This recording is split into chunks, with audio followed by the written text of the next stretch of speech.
अस्सलाम वालेकुम नाजरीन, मेरा नाम है कामिल इमरान और मैं हूं आपका होस्ट। आज हम लोग फेसबुक और इंस्टाग्राम लाइव से आपके सामने हाजिर हैं और मेरे साथ आज कनाडा और यूएसए के एक्सपर्ट मौजूद हैं जिनसे हम लोग डिफरेंट सवालात पूछेंगे और आप लोगों की क्यूरीज़ का जवाब देंगे।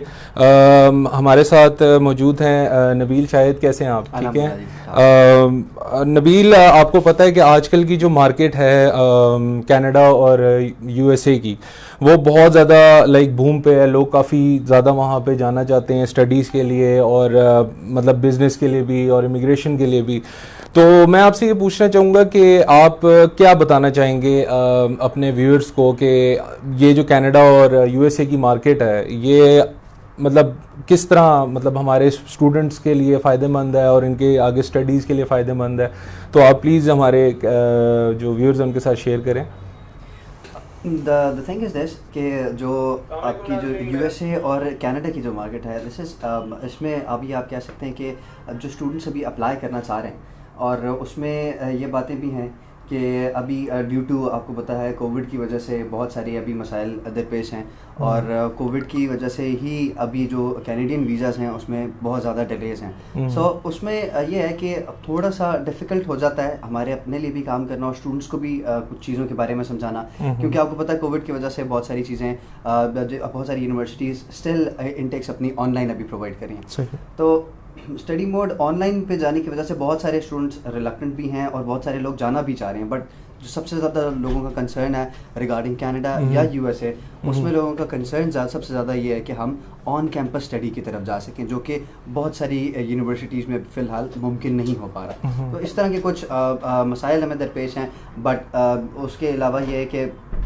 लोग चौक दर चौक आ भी रहे हैं, उसके लिए अप्लाई करने के लिए भी विलिंग भी हैं लोग, अपने उससे प्रेडिक्टेड ग्रेड्स के ऊपर भी अप्लाई कर रहे हैं। बहुत सारे स्टूडेंट्स ऐसे हैं जो कि अर्ली इन्फॉर्मेशन के लिए भी आते हैं हमारे पास। सही। तो ये कुछ चीज़ें जो जिनमें पेंडेमिक की वजह से भी इश्यूज़ आ रहे हैं, ठीक है। और उसके अलावा ये है कि इनको यूएस के अंदर हम कह सकते हैं कि the eligibility criteria is a bit lenient, लेकिन उसमें यह है कि कनाडा की जहाँ तक बात आती है तो कनाडा में बहुत सारी यूनिवर्सिटीज़ ऐसी हैं या बहुत सारे प्रोग्राम्स ऐसे हैं जिनके एंट्री के क्राइटेरियाज काफ़ी टफ होते हैं, क्योंकि यूजुअली कनाडा के अंदर जो एंट्री की रिक्वायरमेंट्स हैं वो टफ होती हैं आपके पास। तो उसमें यह है कि स्टूडेंट्स विद गुड क्रेडेंशियल्स या गुड एकेडमिक बैकग्राउंड और आइल्स के साथ अच्छे स्टूडेंट्स, वो ये है कि वो डेफिनेटली अप्लाई करें और अपने क्रेडेंशियल्स को अच्छा रखें, ताकि जो अंडर ग्रेड के स्टूडेंट्स को रिक्वायर्ड होता है, जो स्टूडेंट्स यहाँ पे ओ लेवल्स कर चुके हैं या ए लेवल्स कर चुके हैं या जो इंटरमीडिएट बैकग्राउंड से हैं, उनको आइल्स की जो रिक्वायरमेंट होती है that is minimum 6 overall with 5.5 in each for US and for 6 in each for Canada. सही। तो ये आइल्स की रिक्वायरमेंट है। फर्दर मोर जो रिक्वायरमेंट्स होती हैं उनके एकेडमिक्स अच्छे होने चाहिए, ग्रेड्स अच्छे होने चाहिए। अगर तो वो किसी अच्छी टॉप रैंक यूनिवर्सिटी के अंदर जाना चाह रहे हैं, ठीक है, उसमें एडमिशन लेना चाह रहे हैं, तो उनके जो हैं आपके पास उनके ग्रेड्स इतने अच्छे होने चाहिए कि वो उन यूनिवर्सिटीज़ का एंट्री क्राइटेरिया मीट करते हुए उनको टारगेट करें और उनके दें कनाडा एंड यूएसए के। तो अच्छा, ये एक सवाल आया है मोहम्मद नुमान का, please ask about MBBS in USA और कनाडा। थोड़ा सा एमबीबीएस के बारे में बताएं यूएसए और कनाडा में।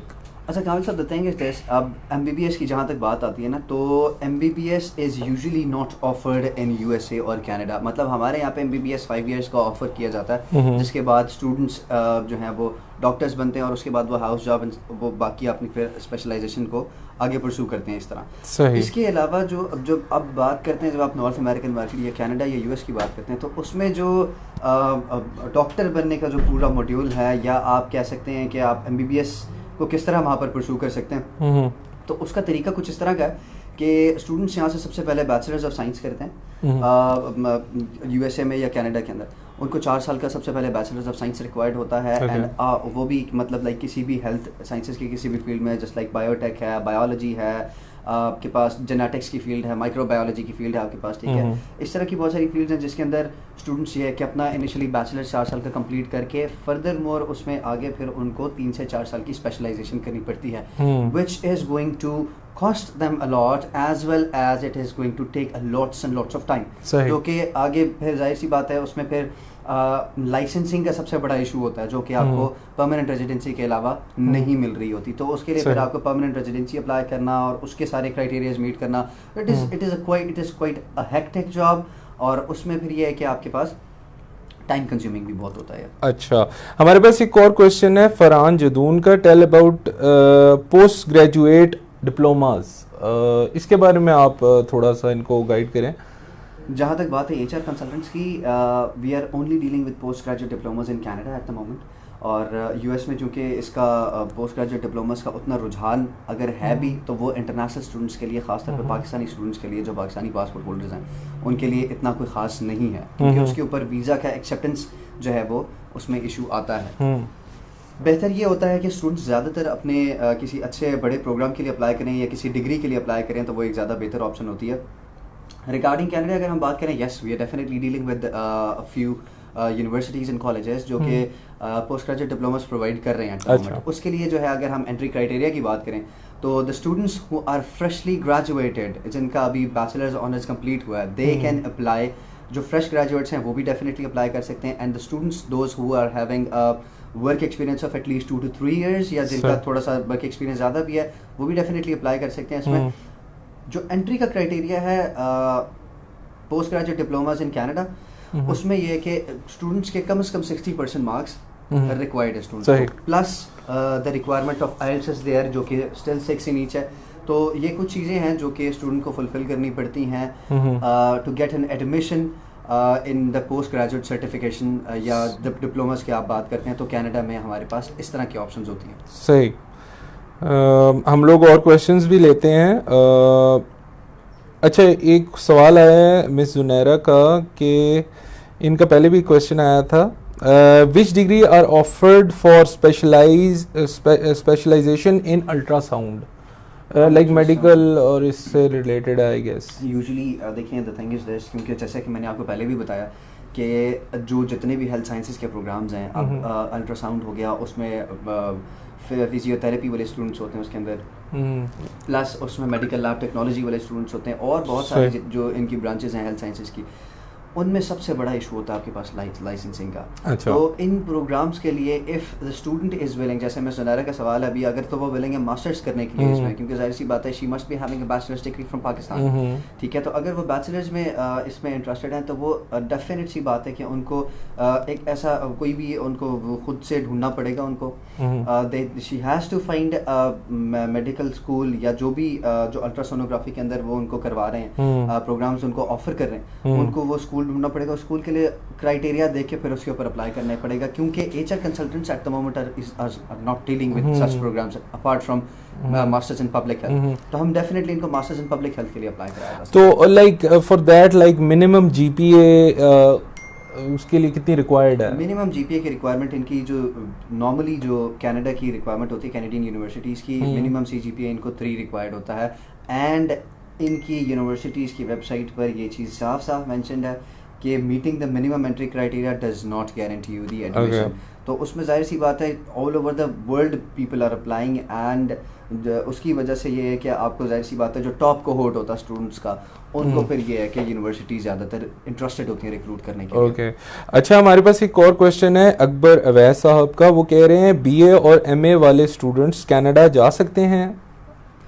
अब BA और MA ये जो एक बैकग्राउंड है ना, this is like a 2+2 background which is very, आप उसको कह सकते हैं, क्योंकि देखें अब इस बैकग्राउंड के साथ अगर स्टूडेंट आता है तो स्टूडेंट की जो टोटल क्वालिफिकेशन बनती है that is 16 years of education, which is nowadays equivalent to a bachelor's honors, but the conflict here is कि जो लास्ट 2 years हैं स्टूडेंट के, those 2 years are titled as masters। अच्छा। उसकी वजह से जो एम्बेसी है वो इस चीज़ को क्योंकि उनके अपने जो इक्विवेलेंसी क्राइटेरियाज है ना, उसके ऊपर ये चीज़ें पूरी नहीं उतरती, तो वो द एम्बेसी यूजुअली रिक्वायर्स कि भाई स्टूडेंट जो है वो बैचलर्स ऑनर्स होना चाहिए, ना कि 2+2 के बैकग्राउंड से होना चाहिए। तो इसमें हमारे पास जो स्टूडेंट्स आते हैं उनका प्रोफाइल डेफिनेटली वीज़ा के हवाले से वीक होता है। एडमिशन्स का इतना ज़्यादा मसला नहीं होता, क्योंकि यूनिवर्सिटीज़ या तो क्रेडिट ट्रांसफ़र ले लेती हैं अगर तो वो इसको इक्विवेलेंट नहीं मान रही होती, या फिर ये कि आपको किसी भी प्रोग्राम में एडमिशन दे देती है यूनिवर्सिटी। सही। But the main catch is कि जो आपके पास एम्बेसी है, एम्बेसी जो है आपकी वो इसमें इतना अच्छा खास एंटरटेन नहीं करती और इस पे वीज़ा का रेशो फॉल कर सकता है। ओके अच्छा, हमारे पास एक सवाल है शाहरुख साहब का, वो ये कह रहे हैं कि please share information about master in Canada for fresh graduates. Masters in Canada, जैसे मैंने भी आपको पहले भी बताया कि students who are having a good background of bachelor's of 4 years and उनका CGPA जो minimum है वो 3 और above है। अच्छा। That means if they are having 75 or 75% or above marks तो they can definitely apply। उसके अलावा अगर उनमें से किसी भी स्टूडेंट्स के मार्क्स अगर नीचे हैं तो वो डेफिनेटली 60% तक भी अगर उनके मार्क्स हैं तो वो पोस्ट ग्रेजुएट डिप्लोमास के लिए अप्लाई करते हैं। But the minimum requirement for masters in Canada is 3 CGPA। Okay अच्छा, फरहान जदून साहब कहते हैं जी, going for another MS program while you have already MS in Pakistan, what about it? Like वो उन्होंने पहले से MS किया हुआ है और वो कह रहे हैं कि वो एक और प्रोग्राम MS में ही करना चाह रहे हैं, तो क्या इट इज़ पॉसिबल? मेरे पास यूजुअली इस तरह की इंक्वायरीज डेफिनेटली आ रही होती हैं कि people over here have already done masters, यानी उनकी 18 इयर्स ऑफ एजुकेशन कंप्लीट होती है, MS उनका कंप्लीट होता है and they again want to apply for an MS। तो उसके लिए फिर हम ये कहते हैं कि हम मैनेजमेंट की किसी भी फील्ड के अंदर उनको डेफिनेटली अप्लाई करा सकते हैं। सही। ठीक है, अब वो MBA हो सकता है, जस्ट लाइक अगर if a student is having an MBA degree उनको फिर हम ये कि मास्टर्स ऑफ मैनेजमेंट के अंदर अप्लाई करा सकते हैं। If they are already having an MS degree जो कि मास्टर ऑफ साइंस वाली डिग्री होती है, फिर उसके लिए हम उसके लिए फिर ज़रूरी ये होता है कि उनके पास ये कि अच्छा वर्क एक्सपीरियंस होना चाहिए, ठीक है, रेलेवेंट टू द फील्ड होना चाहिए। ठीक है, तो फिर ये कि हम उनकी फील्ड से रेलेवेंट फिर आगे मास्टर्स या मैनेजमेंट की फील्ड में या MBA के अंदर हम उनका डेफिनेटली एडमिशन प्लेस कर सकते हैं। या हमारे पास कुछ कोर्सेज ऐसे होते हैं जो कि मास्टर्स के बाद दोबारा वो कोर्सेज किए जा सकते हैं। वो देखा जा सकता है, वो केस टू केस वेरी करती है ज़्यादातर ये चीज़ कि स्टूडेंट किस बैकग्राउंड से है, स्टूडेंट ने अपने बैचलर्स या मास्टर्स में किन सब्जेक्ट्स के साथ ग्रेजुएशन को कंप्लीट किया हुआ। सही। अच्छा, अब्दुल सती साहब कह रहे हैं, sir I want to know about software engineering in top university like MIT, Harvard etcetera from FSC background. From FSC background. अगर तो इनका सवाल दोबारा रिपीट करें। इनका सवाल ये के लिए पूछना चाह रहे हैं या अंडरग्रेड के लिए पूछना चाह रहे हैं? इन्होंने कहा है I want to know about software engineering, जो बैचलर्स। हाँ जी, में ये होता है यूजुअली द यूनिवर्सिटीज़, ये आईवी लीग यूनिवर्सिटीज़ होती हैं, usually HR consultants are not dealing with these universities, लेकिन उसमें ये होता है कि आपने जाहिर सी बात है अपने ग्रेड्स को बेहतर से बेहतर मेंटेन करना होता है, क्योंकि जिन यूनिवर्सिटीज़ की ये सती साहब नाम ले रहे हैं उन ये आईवी लीग यूनिवर्सिटीज़ हैं, these are one of the top most universities in the whole world. MIT, Harvard, ये टॉप 5 टॉप 10 के अंदर की यूनिवर्सिटीज़ हैं पूरे वर्ल्ड की। तो इसके अंदर ये है कि इनका एंट्री क्राइटेरिया इसको टफ होता है और उसके लिए जाहिर सी बात है जो प्री रिक्विजिट्स होते हैं वो स्टूडेंट्स को पूरे करने पड़ते हैं। अच्छा, नेक्स्ट क्वेश्चन हमारे पास है हफ्सा, मिस हफ्सा का। वो कह रही हैं कि please guide me regarding masters in pharmaceutical sciences in Canada and criteria for registration from pharmacist, registered pharmacist. वही वाली बात, जहाँ तक बात आती है registration to be a pharmacist, या आप यूँ कह सकते हैं उसको कि आप रजिस्टर्ड फार्मासिस्ट अगर होना चाहते हैं वहाँ पे, उसके लिए सबसे पहले आपके पास जो रिक्वायरमेंट है वो है PR। सही। ठीक है, आपको सबसे पहले जो है वो आपके पास इनकी परमानेंट रेजिडेंसी होनी चाहिए, तब आपके पास लाइसेंसिंग के लिए आप एलिजिबल होते हैं। And then you have to take a few exams after getting your PR। उसके बाद फिर आप जा सकते हैं। मास्टर्स ऑफ फार्माकोलॉजी की जहाँ तक बात है तो unfortunately the universities we're dealing with at the moment does not have these programs। लेकिन हम मेडिकल के जो स्टूडेंट्स हैं उनको ये है कि हम मास्टर्स इन पब्लिक हेल्थ के लिए हम उनको डेफिनेटली अकोमोडेट कर सकते हैं, उनको हम हेल्प कर सकते हैं कि जो हमारे पास ऑप्शंस हैं उसमें उनके प्रोफाइल को देखते हुए if they are having a good strong background, bachelors उनका अच्छा है विद मिनिमम 3 CGPA और अबव, और विद गुड IELTS, यानी जो हेल्थ साइंसेज के जितने भी प्रोग्राम्स होते हैं यूजुअली हेल्थ साइंसेज के प्रोग्राम्स में अगर मास्टर्स के लिए आपने अप्लाई करना है तो आपको कम से कम IELTS 7 रिक्वायर्ड होता है। ओके। तो इन चीज़ों के साथ ये प्री रिक्विजिट्स पूरे करने के बाद फिर ये कि हम पब्लिक हेल्थ की तरफ देख सकते हैं। But again to become a registered health person over there या डॉक्टरल प्रोग्राम्स के अंदर आप इस तरह अगर देख रहे हैं उसके लिए आपको डेफिनेटली सबसे पहले PR। अच्छा, नबील साहब, मेरे जहन में हमेशा एक सवाल आता है कि वाई स्टडी इन कनाडा या वाई स्टडी इन यूएसए, या सवाल को हम इस तरह भी लेके चल सकते हैं कि कनाडा एंड यूएसए में क्या डिफरेंस है।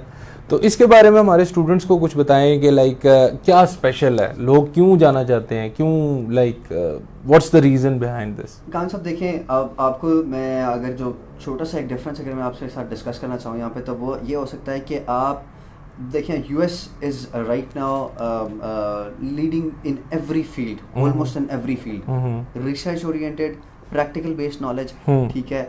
और उसके बाद आपको मतलब उधर उनकी फिर यूनिवर्सिटीज़ में स्टूडेंट टू टीचर रेशियो भी बहुत अच्छा होता है, ठीक है।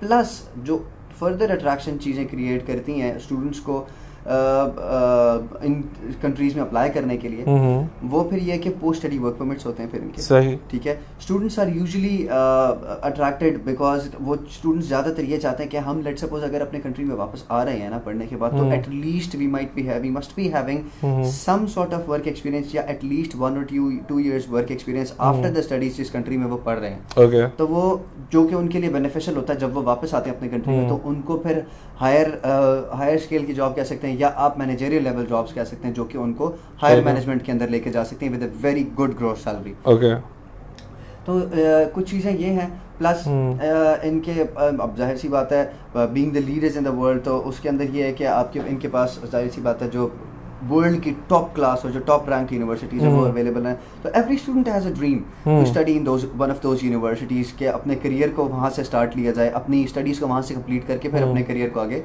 बूस्ट दिया जाए, ठीक है। तो ये कुछ वजूहत हैं जिनकी वजह से students are usually attracted toward these countries. Okay, अच्छा, एक सवाल है अंबर राजपूत का। I have MSc chemistry from Punjab uni, how can I admit in MPhil chemistry, tell me criteria.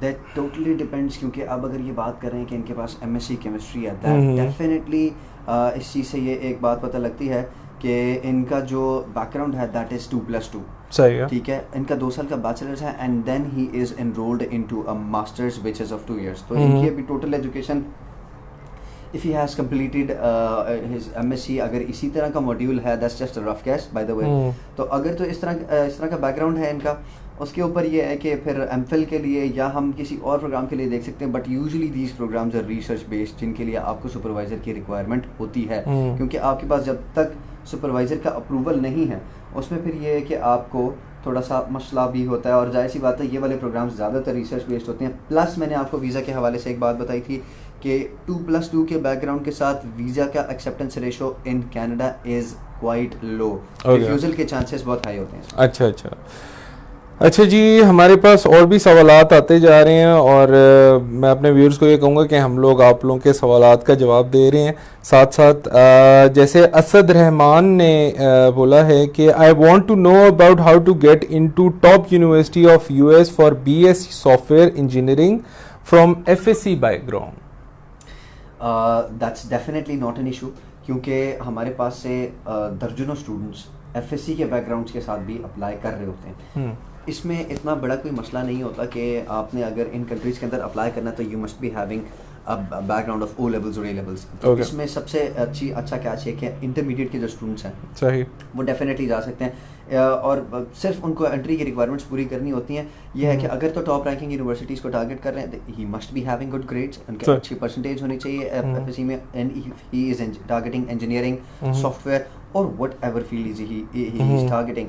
उसके अंदर ये है कि फिर उनको आइल्स चाहिए होता है, ठीक है, 6 ओवरऑल विद 5.5 इन ईच उनको आइल्स चाहिए होता है। या यूँ भी हो सकता है कि जो यूनिवर्सिटीज़ टॉप रैंक है या बड़ी यूनिवर्सिटीज़ हैं उनकी रिक्वायरमेंट हाई भी हो सकती है, जो कि 6 इन ईच तक जा सकती है, या टू सम एक्सटेंट आप ओवरऑल उसको 6.5 विद 6 इन ईच कह सकते हैं। प्लस उसमें ये क्या चाहिए होता है कि आप डेफिनेटली अप्लाई कर सकते हैं। आपको करना सिर्फ ये होता है कि आपने हमारे ऑफिस विजिट करना होता है अपने ऑल एजुकेशनल डॉक्यूमेंट्स और अपने पासपोर्ट के साथ। प्लस अगर आपने आइल्स किया हुआ है तो दैट्स वो एक प्लस पॉइंट होता है। अगर नहीं आपके पास आइल्स होता है तो सर आपको आइल्स के अंदर भी हेल्प कर रहे हैं, तो वो आपको आइल्स भी करवाते हैं हम। प्लस जब आपकी ये सारी रिक्वायरमेंट्स मीट कर लेते हैं हम, मीनवाइल हम आपके एडमिशन्स को प्रोसेस कर देते हैं, जो कि कंडीशनल बेसिस पे हमारे पास ऑफर्स रिसीव हो जाते हैं। तो उसमें ये है कि अल्हम्दुलिल्लाह we dealing with many of the top rank universities in the US and the Canada as well. तो उसमें ये है कि you should definitely visit our office और just get in contact with us. उसमें हमारे नंबर्स इनके पास अवेलेबल होते हैं। अगर ये मुझसे मिलना चाहते हैं, आपको पता है कि हम आज HR हेड ऑफिस जो इस्लामाबाद के अंदर है वहाँ से लाइव हैं, तो आप हम मुझे डेफिनेटली यहाँ पर विज़िट कर सकते हैं। इसमें एक अच्छी बात और ये भी हो सकती है कि आप जितना जल्दी मेरे पास आते हैं अप्लाई करने के लिए, जितना जल्दी आप HR को अप्रोच करते हैं, उतना जल्दी आपके साथ आपका जो एडमिशन्स का प्रोसेस है वो स्टार्ट किया जा सकता है। नबील साहब, मैं आपको ये भी कहूँगा कि आप अपना नंबर भी हमारे व्यूअर्स के साथ शेयर करें, ताकि वो आगे अपनी कोई भी क्यूरी उनकी हो या वो आपके पास विज़िट करना चाहें तो वो आपसे कांटेक्ट में रहें। तो आप प्लीज़ हमारे व्यूअर्स के साथ definitely guys, you can definitely get in contact with me through WhatsApp, और आप मुझे डायरेक्टली कॉल भी कर सकते हैं। My number is 0322 5757404। I am going to repeat it, 0322 5757404। You can definitely give me a call between 9 AM to 6 PM. आप मुझे call कर सकते हैं। You can definitely get in contact with through WhatsApp, और अपनी जो भी क्वेरीज हैं I'll try my level best कि मैं आप लोगों को in a very timely manner में आप लोगों को accommodate कर सकूँ, आप लोगों के सवालात का जवाब दे सकूँ, और प्लस आप लोगों को मैं गाइड कर सकूं कि आप लोगों का आगे प्रोसीजर क्या बनता है अप्लाई करने का। जी अच्छा गाइस, हम लोग अपने नेक्स्ट क्वेश्चंस की तरफ जाते हैं। फरहान जदून साहब ने कहा है, kindly emphasise on MS construction management and related other MS programmes. I am not sure if he is asking about Canada और USA। हम दोनों कंट्रीज़ के ऊपर बात कर लेते हैं। आई गेस इनका बैकग्राउंड जो है वो सिविल इंजीनियरिंग से रेलिवेंट है, that is why he is asking.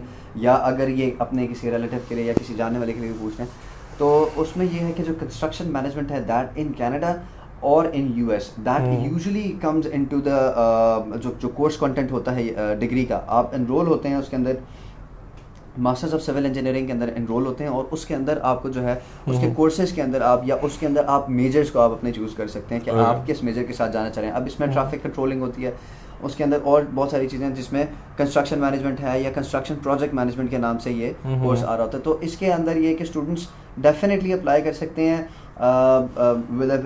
They must be having a good background, अच्छा CGP होना चाहिए, ठीक है। मतलब अब जो एंट्री की रिक्वायरमेंट्स हैं वो हमारे पास US के अंदर लीनियंट हैं, तो 2.5 तक जिन स्टूडेंट्स का GPA है, हम 2.5 तक डेफिनेटली उन स्टूडेंट्स को कैटर कर सकते हैं in US। Apart from that, unfortunately in Canada we can not cater any students below 3 CGPA, क्योंकि अगर तो वो मास्टर्स के लिए विलिंग होते हैं तो मास्टर्स की जो मिनिमम एंट्री की रिक्वायरमेंट है वो कनाडा की ज़्यादातर यूनिवर्सिटीज़ के अंदर आपके पास 3 CGPA रिक्वायरमेंट होती है, नॉट लेस दैन दैट। तो ये कि अच्छे IELTS के साथ और अच्छे एजुकेशनल बैकग्राउंड के साथ या CGPA के साथ स्टूडेंट्स डेफिनेटली अप्लाई कर सकते हैं। अच्छा, ये एक बड़ा अच्छा क्वेश्चन शरोज सैयद साहब ने पूछा है रिगार्डिंग मीडिया की जो फील्ड है। आपको तो पता ही है कि मेरा मीडिया बैकग्राउंड है। सो इन्होंने कहा है कि I am doing my bachelors in media, tell me how can I get admission in MBA from a university in Canada. तो इसके बारे में बताएं कि लाइक कनाडा में इनके लिए क्या क्या ऑप्शंस हैं मीडिया में, लाइक बैचलर्स बता सकते हैं। Just like he has asked कि भाई इनको आगे फर्दर MBA में जाना है, ठीक है, ये मैनेजमेंट की फील्ड की तरफ जाना चाह रहे हैं। That totally depends upon his work experience कि इनका वर्क एक्सपीरियंस कैसा है, ठीक है। प्लस वही जो बात पहले वाली मैंने आपको बताई थी कि इनके जो क्रेडेंशियल्स हैं या इनके जो एकेडमिक बैकग्राउंड है उसके ऊपर ये चीज़ डिपेंड करती है। तो सबसे जो मेन चीज़ है वो ये कि डेफिनेटली ये अपने उसमें जा सकते हैं मीडिया के। हमारे पास कुछ कोर्सेज अवेलेबल होते हैं, जैसे मेरे पास सबसे ज़्यादा अच्छे कोर्सेज जो अभी इस टाइम अवेलेबल हैं वो US के अंदर अवेलेबल हैं, ठीक है। डिफरेंट कोर्सेज हैं, मीडिया से रेलिवेंट है, उसके अलावा कम्युनिकेशन से रेलिवेंट है। प्लस अगर इनका वर्क एक्सपीरियंस मैनेजमेंट की फील्ड के अंदर है, 1 साल है, 2 साल है, and if it is 3 years as well, कोई कितना भी वर्क एक्सपीरियंस है, तो हम इनको डेफिनेटली MBA की तरफ अप्लाई करा सकते हैं। But there is a certain age limit, और उसमें फिर ये है कि स्टूडेंट को फिर ये भी देखना पड़ता है कि आगे वीज़ा के हवाले से क्या उनको हर्डल्स आ सकती हैं कि अगर तो उनका वर्क एक्सपीरियंस बहुत ही ज़्यादा है and if is like over age, तो उसमें भी हमें थोड़ा सा अप्लाई करने में मसला हो सकता है, ठीक है।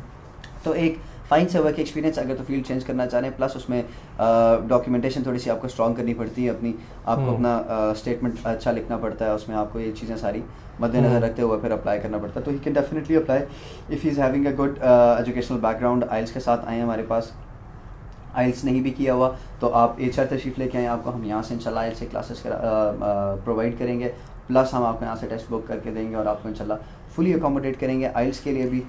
तो जिसकी वजह से फिर ये कि आप अपना जो एंट्री का क्राइटेरिया है वो पूरा मीट करेंगे, और उसको मीट करने के बाद फिर आप एक सही तरीके के साथ अप्लाई कर सकते हैं। सही।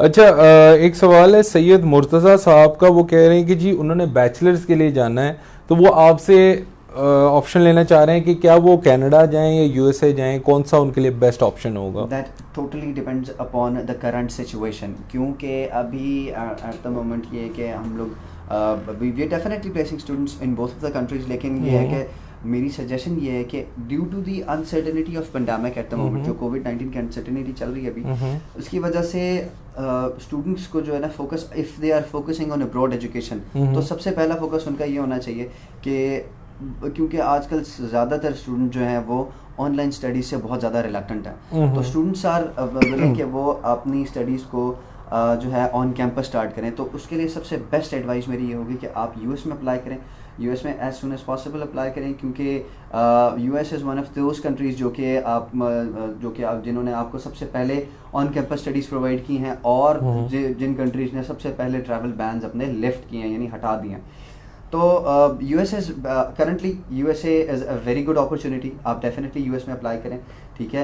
And if you are still willing in Canada due to any of your personal reason, या कोई किसी भी रीज़न की वजह से, जिस तरह अक्सर स्टूडेंट्स के रिलेटिव्स होते हैं, तो वो ये कहते हैं कि भाई इन टर्म्स ऑफ अकोमोडेशन उनको हेल्प हो जाती है वहाँ जाके कनाडा में या USA में, तो अगर तो वो कनाडा में उस वजह से अप्लाई करना चाह रहे हैं तो we can definitely place your application, और उसमें हम आपको डेफिनेटली हेल्प आउट कर सकते हैं। बट उसके लिए सबसे पहले आपने करना है कि अपने सारे एजुकेशनल डॉक्यूमेंट्स के साथ हमें विज़िट करना है, हमें विज़िट करेंगे, हम आपकी इनिशियल असेसमेंट के बाद आपको प्रॉपर एडवाइस कर सकते हैं कि आप किस कंट्री में ज़्यादा बेहतर तरीके से अप्लाई करें। अच्छा, फातिमा जहरा पूछ रही हैं कि जी कितनी एज एलिजिबल है like for going to Canada, like study in Canada, तो उसके लिए क्या कोई एज रिक्वायरमेंट है, कोई एज वो है बैरियर, क्या आप इससे आगे गए तो यू कांट गेट? कामिल साहब, जो एज होती है ना, आप लेट्स से अगर तो अंडर ग्रेड स्टूडेंट्स की बात करें तो अंडर ग्रेड स्टूडेंट्स के लिए भी जिन स्टूडेंट्स ने या तो A लेवल्स किया हुआ है या इंटरमीडिएट के बैकग्राउंड से हैं, तो फर्स्टली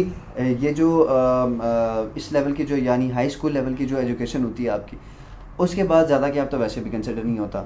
फर्दरमोर अगर मास्टर्स की बात की जाए तो बैचलर्स के बाद बहुत ज़्यादा आप 30 से पहले अप्लाई करते हैं, जिसमें आपके पास वीज़ा एक्सेप्टेंस के चांसेस ज़्यादा अच्छे होते हैं। अगर हम US की बात करते हैं तो US में ये है कि आप के पास अगर अच्छा वर्क एक्सपीरियंस है, डिपेंड्स अपॉन योर प्रोफाइल, ठीक है, उसमें यह है कि फिर आपके गोल्स आपने अच्छे तरीके से डिफाइन करने होते हैं। तो if you are doing those things right, अगर आप वो सही करें, जिसमें इंशाल्लाह HR भी आपको हेल्प कर रहा होता है, HR भी आपको सही गाइड करते हैं, इंशाल्लाह जो चीज़ें होती हैं इंशाल्लाह आपके साथ ट्रांसपेरेंटली आपके साथ शेयर करते हैं, तो उसमें यह है कि देयर आर चांसेस के स्टूडेंट्स को एडमिशन्स या वीज़ा एक्वायर करने में मुश्किलात का सामना नहीं हो। अच्छा, विनोद हैं हमारे साथ और वो ये कह रहे हैं कि sir I got scholarship in USA for BBA bachelors degree, how to get scholarship in USA for BBA and bachelor's? See, Vinod, the thing is this, हम लोग अभी जो at the moment universities we're dealing with at the moment, उनके साथ हम लोग अभी जो partial scholarships हैं उनके साथ काम कर रहे हैं अभी। अच्छा। तो the universities are usually providing partial scholarships जो कि 30% तक हो सकते हैं, या in some cases अगर तो स्टूडेंट का एजुकेशनल बैकग्राउंड अच्छा है, डिपेंडिंग अपॉन दैट यूनिवर्सिटीज़ को डेफिनेटली रिक्वेस्ट किया जा सकता है कि वो as max as possible scholarship provide कर सकें, but this is regarding US. Unfortunately in Canada there are no direct scholarships, इस तरह से आपको scholarships नहीं मिलते हैं। That is because मैंने एक सेशन में पहले भी ये बात बताई थी कि US और ऑस्ट्रेलिया के साथ अगर कंपैरिजन किया जाए तो Canada is way more economical, that costs you very less expensive पड़ता है आपको, और उसके बाद ये है कि आपको अपॉर्चुनिटी बहुत अच्छी मिलती है वहाँ पे। तो उसमें यह है कि वो स्कॉलरशिप्स यूजुअली बहुत कम प्रोवाइड कर रहे होते हैं। बहुत कम यूनिवर्सिटीज़ होती हैं जिनके पास अच्छी बड़ी यूनिवर्सिटीज़ होती हैं जिनके पास फंडिंग अवेलेबल होती है फ्रॉम देयर गवर्नमेंट। अच्छा। तो वो आपको प्रोवाइड कर सकती हैं। अदरवाइज़ जो हमारे लोकल स्कॉलरशिप्स होते हैं या आप जिनको गवर्नमेंट स्कॉलरशिप्स कह सकते हैं, आप डेफिनेटली उनके लिए अप्लाई कर सकते हैं, but unfortunately consultants is not dealing with them. तो ये कि आप पहले स्कॉलरशिप वगैरह एक्वायर करके फिर उसके अकॉर्डिंगली फिर आप अप्लाई कर सकते हैं if you are looking for a fully funded scholarship. अच्छा, लाइक बैचलर्स में अगर एक स्टूडेंट ने अप्लाई करना है बीबीए डिग्री का, जैसे विनोद का सवाल है, कह रहे हैं, तो उसके लिए क्राइटेरिया क्या है? मतलब लाइक क्या उसके क्राइटेरिया है, उसको क्या चीज़ों का करना चाहिए? तो उसका थोड़ा सा दोनों कंट्रीज़ में जो मिनिमम एंट्री का क्राइटेरिया ना, if the student is willing to apply for a bachelors of business in both of the countries, तो we can definitely look into the candidates जो कि आपके पास 50% से ले स्टार्ट है। लेकिन यूजुअली अब ज़्यादातर स्टूडेंट्स यूँ होते हैं कि कहते हैं कि भाई हमें टॉप रैंक यानी अच्छी से अच्छी यूनिवर्सिटी में एडमिशन चाहिए। तो उसके लिए कम से कम जो एंट्री की रिक्वायरमेंट होती है अंडर ग्रेड के स्टूडेंट्स के लिए या बैचलर्स के स्टूडेंट्स के लिए, वो मिनिमम ये है कि 60% और अबव मिनिमम उनके मार्क्स होने चाहिए। या अगर ए लेवल्स की बात की जाए तो ए लेवल में मिनिमम उनके पास सीज होने चाहिए। तो मिनिमम सीज या डीज के ऊपर हम डेफिनेटली अप्लाई कर सकते हैं उनके लिए। अच्छा, फरहान जदून साहब का सवाल है, most of Canadian universities consider GPA of last 2 years of study, kindly emphasize. अच्छा, ये बात इनका सवाल बड़ा अच्छा है क्योंकि बहुत सारी यूनिवर्सिटीज़ इस तरह भी हैं जो कि आपके लास्ट 2 years देख रही होती हैं। उसकी मेन वजह ये होती है कि लास्ट 2 years में जो स्टूडेंट्स हैं वो अपने मेजर्स उसमें जो है पढ़ रहे होते हैं और अपने मेजर्स को स्टडी उसके अंदर कर रहे होते हैं। तो यूजुअली बहुत सारी यूनिवर्सिटीज़ इस तरह की भी हैं जो कि आपके फाइनल CGPA से ज़्यादा आपके लास्ट 2 years के ग्रेड्स के ऊपर एम्फसाइज कर रही होती हैं कि अगर आपके लास्ट 2 years के अंदर मार्क्स 75% और अबव हैं तो university is definitely willing to give you provide you with the admission, और फिर ये कि आपको आगे फर्दर उसके साथ परस्यू कर सकते हैं। तो ये चीज़ डेफिनेटली है यूनिवर्सिटीज़ के अंदर।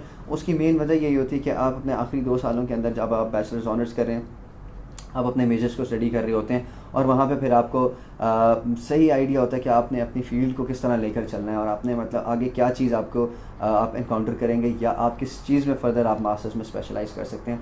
तो ये चीज़ आपकी वहाँ पर डिफ़ाइन होती है। दैट्स वाई बहुत सारी यूनिवर्सिटीज़ जो हैं आखिरी 2 सालों के ऊपर ज़्यादा एम्फसाइज कर रही होती हैं बनिस्बत पहले 2 साल के, क्योंकि पहले जो आपके फर्स्ट 2 years होते हैं वो यूजुअली उसमें या तो आपके जेनेरिक या इंट्रोडक्टरी कोर्सेज होते हैं। Okay. उसमें ये है कि so that every student can cope up, और वो एक स्क्रैच लेवल से फिर स्टूडेंट को उठा के ऊपर लेकर आते हैं और उसके बाद फिर आखिरी 2 सालों के अंदर मेजर्स पढ़ते हैं। ये वो वजह है जिसकी वजह से यूनिवर्सिटीज़ ज़्यादातर आखिरी 2 सालों के ऊपर, आखिरी 2 साल के ग्रेड्स के ऊपर एम्फसाइज कर रही होती हैं। अच्छा, ये एक सवाल है LLB के लिए, बताएं कि जी कौन सी कंट्री बेस्ट है, USA या कनाडा? जहाँ तक बात है हमारी पार्टनर यूनिवर्सिटीज़ की, तो उसमें यह है कि यूनिवर्सिटीज़ भी dealing with at the moment, उनमें हमारे पास जो अच्छी ऑप्शंस हैं those are available in US। तो मेरी सजेशन ये है कि अगर तो आपने नॉर्थ अमेरिका के अंदर से लॉ की डिग्री करनी है तो वो आप ये कि फिर वो आप US से परस्यू करें। US में बहुत बेहतरीन लॉ स्कूल्स भी हैं। उसमें ये कि हमारे कुछ उनमें से बहुत अच्छे लॉ स्कूल्स हमारे पैनल के ऊपर भी हैं, ठीक है। तो हम जिन पार्टनर यूनिवर्सिटीज़ के साथ काम कर रहे हैं तो उसमें ये कि हम उनको डेफिनेटली एडमिशन करा के दे सकते हैं। सही। अच्छा, ये सवाल ये भी है कि विदाउट आइल्स कर सकते हैं किसी कैनेडियन या USA की कंट्री में फॉर स्टडीज़? कामिल साहब, द थिंग इज़ दिस कि जो विदाउट आइल्स जो जितना भी सिनेरियो है ना, मेरे पास ऑलरेडी बहुत सारी ऐसी इंक्वायरीज रिसीव होती हैं मुझे, जो स्टूडेंट्स मुझसे पूछना चाह रहे होते हैं कि भाई आया क्या हम आइल्स के बगैर कनाडा में या USA में स्टडीज़ कर सकते हैं या नहीं। इसका आसान सा जवाब है विच इज़ नो।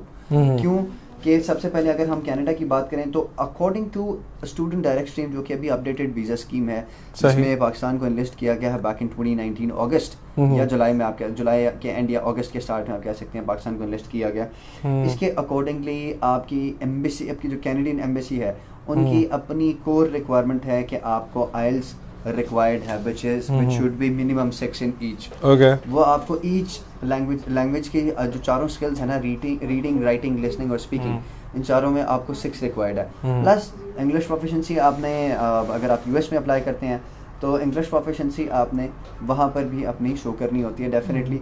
लेकिन US में we have few more ways के वहाँ पर चूँकि एम्बेसी की इतनी कोई हार्ड एंड फास्ट रिक्वायरमेंट नहीं है कि आपने आइल्स देना ही देना है। आपकी यूनिवर्सिटी को आपने आइल्स देना होता है। दो students who are from O levels background can definitely get their IELTS exempted if they have a very good grade B और above in their English O levels English. अगर तो ओ लेवल्स इंग्लिश में अच्छा ग्रेड है तो वो अपना आइल्स wave of करवा भी सकते हैं यूएसए के अंदर। प्लस अगर तो उनका ग्रेड अच्छा नहीं है they can the universities there are several universities who are offering their own English language test. उसके अलावा कुछ एक टेस्ट और भी हैं जो कि यूनिवर्सिटीज़ प्रोवाइड कर रही होती हैं या उसके यूनिवर्सिटीज़ के अलावा जिस तरह आजकल डुओलिंगो इज़ क्वाइट इन। लेकिन my suggestion would be you should go for IELTS. IELTS लाजमी करें। आइल्स आपको इन्हांस करता आइल्स आपकी हर लैंग्वेज स्किल को जो है वो इन्हांस करता है ताकि आइल्स करने के बाद आप ख़ुद को जिस भी कंट्री में जा रहे हैं पढ़ने के लिए उनकी सराउंडिंग में बहुत बेहतर तरीके से ब्लेंड इन कर सकें। क्योंकि आइल्स में जो आपके चारों मॉड्यूल्स हैं वो बिल्कुल बेसिक मॉड्यूल्स होते हैं आपके मतलब जो नॉर्मली हम डेली रूटीन में हम जो चीज़ें इस्तेमाल कर रहे होते हैं। तो उसमें यह है कि जब डेली रूटीन की वो चीज़ें आपकी यहाँ से बहुत अच्छा अगर आप आइल्स का स्कोर करके जाते हैं तो आपकी फिर एबिलिटी जो है वो एक तो एनहांस हो जाती है और एडवांस्ड हो जाती है।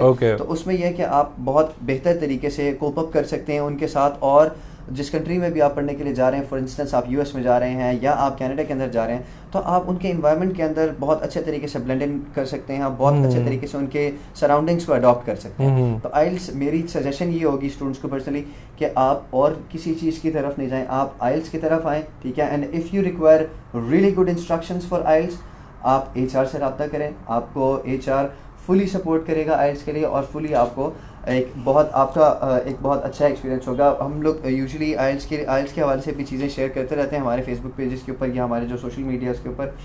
तो आप उस चीज़ को भी फॉलो कर सकते हैं इफ़ यू अगर आप देखना चाह रहे हैं आइल्स को फर्दर। तो ये एक जो है ना एक बहुत कोर सी चीज़ होती है जो आपको कोप अप करनी पड़ती है, जिस चीज़ को आपको अपने अंदर एनहांस करना होता है, जो कि आपकी फर्दर स्टडीज़ के लिए जो है बहुत ज़्यादा एक एसेंशियल सी एक चीज़ होती है। अच्छा, ये एक क्वेश्चन है, can we apply for BS civil engineering after DE civil in Canada? DAE that's basically diploma of associate engineering. इसमें डेफिनेट सी बात है, वो अप्लाई डेफिनेटली कर सकते हैं। ये 3 साल का डिप्लोमा है which is equivalent to intermediate. Okay. इसके बाद स्टूडेंट्स यूजुअली जो है वो वर्क एक्सपीरियंस गेन करते हैं कुछ, क्योंकि that's basically a technical education जो कि इंटरमीडिएट की इक्विवेलेंसी जिसको दी गई है। तो इसके बाद स्टूडेंट्स कैन डेफिनेटली अप्लाई, और उसमें ये है कि हम उनको अप्लाई करा के देख सकते हैं, ऑफ़र मंगवाए जा सकते हैं उनके, फर्दर उनको असिस्ट किया जा सकता है। इट टोटली डिपेंड्स कि स्टूडेंट के मार्क्स कितने हैं और वो अगर अच्छे लाइक उनके अगर अच्छे क्रेडेंशियल्स हैं उनकी डिग्री के अंदर तो हम उनको डेफिनेटली अप्लाई कराएंगे और उनको डेफिनेटली हम आगे लेके जा सकते हैं। बट एट द मोमेंट जैसे मैंने भी आपको पहले बताया कि आपने ड्यू टू पेंडेमिक और ये अनसर्टिनिटी की वजह से जो है आपके पास वीज़ास में काफ़ी डिलेज हैं। अगर कनाडा में अप्लाई करने के लिए कोई भी कैंडिडेट इंटरेस्टेड है तो उनको ये है कि हम हमारी सजेशन ये होती है कि आप फिर यूएस में अप्लाई करें। अच्छा नबील साहब, अपना एक दफ़ा नंबर फिर से शेयर कर दीजिएगा व्यूअर्स के साथ, वो आपका नंबर पूछ रहे हैं, तो काइंडली आप शेयर इनके साथ कर लें ताकि वो सेव कर लें, और ज़रा स्लो बताइएगा क्योंकि फिर उन्होंने सेव भी करना होता है। जी, to get in contact with me you can definitely note down my number. I am going to repeat that is 03225757 I'm going to repeat that again. It's 03225757 आप मुझे इसके ऊपर रब्ता कर सकते हैं। You can definitely get in contact through WhatsApp. आप मुझे डायरेक्ट मैसेज कर सकते हैं, आप मुझे डायरेक्ट कॉल कर सकते हैं। You can call me on WhatsApp, whatever is convenient for you. आप कॉल करें हमें मुझे इस नंबर के ऊपर कॉल कर सकते हैं, ठीक है। मैं कोशिश करूँगा कि जितनी बेहतर रहनुमाई मैं ऑन कॉल या ऑन व्हाट्सएप में आपकी कर सकता हूँ मैं डेफिनेटली करूँगा। अपार्ट फ्रॉम दैट आप मुझसे मिलें आके ऑफिस में, अपने डॉक्यूमेंट्स के साथ आएँ, और ये है कि फिर इंशाल्लाह हम उसको फर्दर एक बहुत अच्छे असेसमेंट के बाद आपको ऑप्शंस प्रोवाइड करेंगे। अच्छा जी, एक सवाल है हसीब उल्ला का कि Canada Winnipeg which college is best for the bachelors degree? First of all इनका सॉरी आपने नाम क्या बताया था? इनका नाम है Haseeb. Haseeb, the thing is this कि आपके क्वेश्चन को मैं थोड़ा सा करेक्ट यहाँ पर इस तरह करना चाहूँगा कि सबसे पहले जो आपने बात की ना कि what colleges are best in Winnipeg, unfortunately जब हम being a Pakistani passport holder जब हम कॉलेजेस के लिए अप्लाई करते हैं तो उसके ऊपर वीज़ा का ratio is not that good, but we are dealing in Winnipeg and we are dealing with a very good university which is called University of Manitoba. अगर आप देखा जाए उसकी तो वर्ल्ड वाइड रैंकिंग उसकी बहुत अच्छी है. The university lies in top 250 और उसमें यह है कि वो एक ज़्यादा बेहतर ऑप्शन हो सकती है बजाय इसके कि आप अपने एकेडमिक्स के लिए आगे कोई कॉलेज चूज़ करें और उसमें फिर ये कि वीज़ा उसमें आपका केस फिर 50-50 रह जाता है क्योंकि वी आर नॉट श्योर, क्योंकि उसमें हम डेफिनेटली एचडीएस में अप्लाई तो कर सकते हैं लेकिन वीज़ा का रेशो स्टिल 50-50 इसलिए हो सकता है क्योंकि जो लोग यूनिवर्सिटीज़ के लिए अप्लाई कर रहे हैं with a very good academic background अगर बैचलर्स के लिए अप्लाई कर रहे हैं, ठीक है, तो उसमें ये है कि एम्बेसी फिर ज़्यादातर उनको प्रेफर करती है जो जिन लोगों ने अच्छी बड़ी यूनिवर्सिटीज़ के लिए अप्लाई किया. सही. अब देयर इज़ फॉर इंस्टेंस हम दो स्टूडेंट्स ले लेते हैं A and B. Let's suppose A has applied into a college in Winnipeg, जैसे हसीब ने भी बात की कि उन्होंने अभी एक कॉलेज के लिए अप्लाई किया है and B has applied to a very well renowned university over there. तो ये कॉमन सेंस की बात है कि वीज़ा ऑफिसर जो भी आपके केस की असेसमेंट कर रहा होगा, ठीक है, वो ज़्यादा इंटरेस्टेड वीज़ा देने को उस स्टूडेंट वीज़ा देने में उस स्टूडेंट को होगा जिसने एक अच्छी बड़े रेप्यूटेबल यूनिवर्सिटी के लिए अप्लाई किया हुआ. और ये चीज़ें तो जो है ना, क्योंकि ये यूजुअली स्टूडेंट का सवाल कॉलेजेस के लिए इसलिए भी होता है क्योंकि कॉलेजेस की fee is usually quite low over there, क्योंकि दो यूनिवर्सिटीज़ की फ़ी भी उधर जो है in Canada is quite low, क्योंकि आप मैंने जैसे पहले आपको बताया कि लेस एक्सपेंसिव पड़ती हैं आपको वो यूनिवर्सिटीज़. तो उसके अलावा यह कि colleges are further economical, they cost you उससे भी ज़्यादा लो. तो उसमें ये होता है कि स्टूडेंट्स यूजुअली कह रहे होते हैं कि सर हमने अप्लाई करना है कॉलेजेस के अंदर, तो कॉलेजेस के लिए माय सजेशन वुड बी कि आप अगर तो कॉलेजेस में भी वाकई में अप्लाई करना चाहते हैं तो look into a very well reputed college over there in Canada. उसमें हम आपको डेफिनेटली असिस्ट कर सकते हैं. Otherwise my suggestion would be to go for a university जिसकी कॉस्ट कम है. तो वो एक ज़्यादा बेहतर ऑप्शन हो सकती है क्योंकि सिर्फ एडमिशन एक्वायर करना मेरा नहीं ख्याल कि वो कोई बहुत बड़ा मार्का होता है या सिर्फ एडमिशन एक्वायर करने को जो है आप अचीवमेंट नहीं कह सकते, क्योंकि जाहिर सी बात है खाली एडमिशन का स्टूडेंट ने कुछ भी नहीं करना until और unless the student is traveling over there. तो जाहिर सी बात है ट्रैवलिंग के लिए what you require is to get your visa approved. Visa approval के लिए आपको इन चीज़ों का ख्याल रखना पड़ता है. तो ये चीज़ें हैं. मेरी सजेशन स्टूडेंट्स को, जितने भी मुझे आज व्यूवर्स देख रहे हैं, जितने स्टूडेंट्स मुझे सुन रहे हैं अभी, उनको मेरी सजेशन ये होगी कि चूज़ वाइजली, अपनी यूनिवर्सिटी को अपनी रिसर्च अच्छे तरीके से कंडक्ट करें और यूनिवर्सिटीज़ के ऊपर रिसर्च करें कि कौन सी यूनिवर्सिटी आपके बजट में है या आप किस यूनिवर्सिटी के लिए क्वालिफाई कर रहे हैं. तो ज़्यादातर यूनिवर्सिटीज़ में अप्लाई करें और कॉलेजेस के ऊपर यह कि वीज़ा रेशो ज़रा कम होता है या आप उसको कह सकते हैं 50-50 होता है, जिसमें रिफ्यूज़ल के चांसेस आप कह सकते हैं ज़्यादा हो सकते हैं. ओके, अच्छा, let's talk about study gap. Like काफ़ी स्टूडेंट्स ऐसे होते हैं जो आफ्टर लाइक देयर बैचलर्स या अपने कॉलेज के बाद स्टडी गैप आ जाता है. तो इसके लिहाज से हमारे पास जरताज साहब का एक सवाल आया है कि sir, I have been graduated in 2018, I want to apply for Canada. Like इसका क्या प्रोसेस है? इसमें क्या आपको मुश्किलात का सामना करना पड़ेगा या it is possible like you can easily get the admission in any university और लाइक दैट? अब डिपेंड करता है कि जरताज का जो सवाल है कि उन्होंने ग्रेजुएशन कंप्लीट किया हुआ है. अब पाकिस्तान के अंदर अगर आप ग्रेजुएशन की बात करें तो that is 2 years of bachelors, ठीक है. बट अगर तो इनका बैकग्राउंड मतलब जो बैचलर्स का बैकग्राउंड है या जो ग्रेजुएशन जिसको ये इंटरप्रेट कर रहे हैं या कर रही हैं, तो उसमें ये है कि इसके बाद अगर तो 2018 में ये ग्रेजुएटेड हैं, उसके बाद अगर इनके पास फील्ड से रेलेवेंट अपना वर्क एक्सपीरियंस है तो the student can definitely apply in any of the university कि भाई उनका गैप डेफिनेटली कवर होता है. क्योंकि देखें, गैप को कवर करने का सिर्फ एक तरीका होता है. जैसा कि मैंने आपको पहले बताया, इंटरमीडिएट या ए लेवल्स के बाद का गैप ज़्यादा गैप कंसिडर नहीं होता, ठीक है. उसके ऊपर वीज़ा रिफ्यूज़ल के चांसेस ज़्यादा हो सकते हैं. फर्दर मोर, सबसे पहले यूनिवर्सिटी आस्क्स यू कि what have you been doing since then? Exactly. Since last you have completed your degree. उसके ऊपर ये है कि अगर तो वो तो चले खैर वो तो एक बात ही ख़त्म होगी ना कि बैचलर्स के लिए जब आपने अप्लाई करना तो आपके पास गैप होना चाहिए या नहीं, तो उसमें गैप आपके पास बिल्कुल नहीं होना चाहिए, या मिनिमम मैक्सिमम भी अगर गैप आपके पास है तो 1 ईयर से ज़्यादा का गैप ईयर ना हो आपके पास। बात रहेगी बैचलर्स के बाद की, अगर मास्टर्स में अप्लाई करना चाह रहे हैं ग्रेजुएशन के बाद, तो उसमें यह है कि आपके पास जितना भी गैप है, even if it is 1 year, 2 year, 3 year, 4 year, 5 years का भी अगर आपके पास गैप है, तो you must be having work experience relevant to the field, जो कि आपके गैप को कवर करने का एक ही तरीका होता है कि आपके पास अपनी फील्ड से रेलेवेंट वर्क एक्सपीरियंस हो, तो उसको आप यूनिवर्सिटी को डिफाइन करके या एम्बेसी को डिफाइन करके उसमें आप अपने करियर प्रोस्पेक्ट्स को डिफाइन करके आगे फिर डेफिनेटली अप्लाई कर सकते हैं। वो प्रूफ होता है बेसिकली आपके गैप का कि that your gap is covered. अच्छा नबील साहब, एक सवाल है,